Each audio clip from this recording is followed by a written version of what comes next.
Olá, hoje eu vou apresentar a pesquisa As Margens do São Francisco, CHESF e suas cidades novas de realocação. Eu sou graduanda da Universidade de Brasília, estudante de Arquitetura e Urbanismo. Meu nome é Carolina Guida Teixeira e essa pesquisa foi coordenada pelo professor doutor Ricardo Trevisan. Introdução: rios fundam ou afundam cidades? Segundo os romanos, aqua e condunt urbes, ou seja, as águas fundam cidades. Em relação ao Rio São Francisco, desde a época colonial até os dias atuais, sua perenidade em plena região semiárida determina um fator privilegiado para atrair populações e consolidar cidades. Após 1970, porém, as águas do São Francisco, ao invés de fundarem, afundaram as cidades. A construção de barragens fez com que grandes volumes de águas represadas inundassem cidades inteiras às margens do Velho Chico, com o propósito de expandir a oferta energética na região, promovendo assim o desenvolvimento regional das áreas críticas no Nordeste, localizadas no denominado Polígono das Secas. Com isso, o Estado promoveu uma infraestrutura institucional, além da Companhia Hidroelétrica do São Francisco, a CHESF, e da Companhia do Desenvolvimento dos Vales do São Francisco e do Parnaíba, a Codevasf, ambas responsáveis pelo planejamento regional, sendo a CHESF também responsável pela execução e implementação das obras planejadas, foram criadas diversas instituições para dar apoio ao Nordeste, como o Departamento Nacional de Obras contra a Seca, o Banco do Nordeste do Brasil e a Superintendência do Desenvolvimento do Nordeste. Diante desse cenário, milhares de famílias foram compulsoriamente transferidas para cidades novas de realocação, ou cidades barrageiras, tema central dessa pesquisa. As cidades barrageiras têm em comum o fato de sua antiga sede ter sido submersa, e com ela toda uma cultura e memória construídas ao longo do tempo por seus habitantes. No presente trabalho, busca-se compreender como se deu tal processo em uma determinada região do país, Nordeste, entre as décadas de 1960 e 1990, particularmente a partir dos casos empreitados pela CHESF ao longo do Rio São Francisco. Metodologia.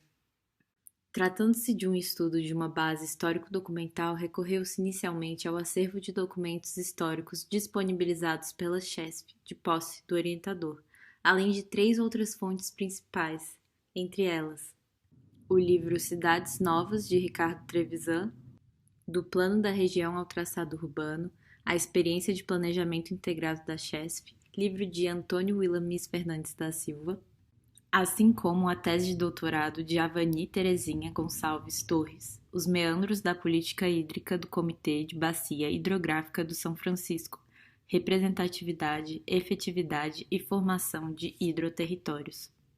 Resultados: reflexos do passado, reflexões no presente. A partir dos levantamentos realizados ao longo dos últimos 10 meses, foram identificadas e classificadas 8 cidades novas implementadas ao longo do Rio São Francisco.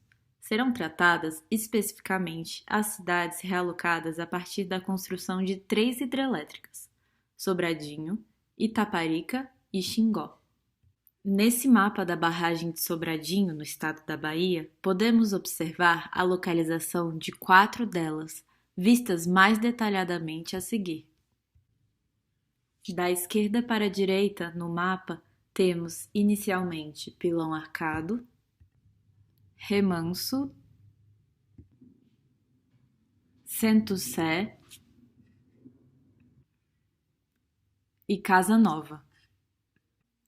Já na barragem de Itaparica, entre os estados de Pernambuco e Bahia, podemos observar a localização de 3, também da esquerda para a direita, vistas a seguir. Rodelas, na Bahia, Itacuruba, em Pernambuco, e Petrolândia, também em Pernambuco. Por fim, temos a barragem de Xingó, localizada entre os estados de Alagoas e Sergipe, onde encontra-se uma cidade nova estudada. A cidade Canindé de São Francisco, localizada no estado de Sergipe. A partir desse levantamento foram analisadas duas cidades de forma mais aprofundada, ambas do estado de Pernambuco, Petrolândia e Itacuruba. Nesse percurso foi enfatizado o fenômeno de depressão coletiva observado no município de Itacuruba, detentor dos maiores índices de tentativas de suicídio e uso de psicotrópicos do país, além de Petrolândia, considerada a Atlântida brasileira. Dessa forma, estabelece-se um paralelo entre a memória e o esquecimento, a ruína e a recordação. Conclusão, Foz e travessias. Eu já disse, mas vou repetir. Não se represa um rio. Faça a represa o que quiser, pois o rio, cedo ou tarde, vai arranjar um jeito de rasgar a terra, abrir um caminho e voltar a correr em seu leito de origem. Fernando Pessoa. A pesquisa alcançou seu objetivo proposto, mapeando as cidades novas selecionadas que surgiram às margens do Rio São Francisco. Os planos das cidades no passado são brevemente citados e comparados com os do presente, de forma a analisar o impacto de suas respectivas mudanças nos modos de produção, reprodução e na lógica de pertencimento da população beiradeira. Com isso, ao transgredir a noção de linearidade na história, são propostas travessias, formas de atravessar e reiterar esse passado interrompido que retorna continuamente.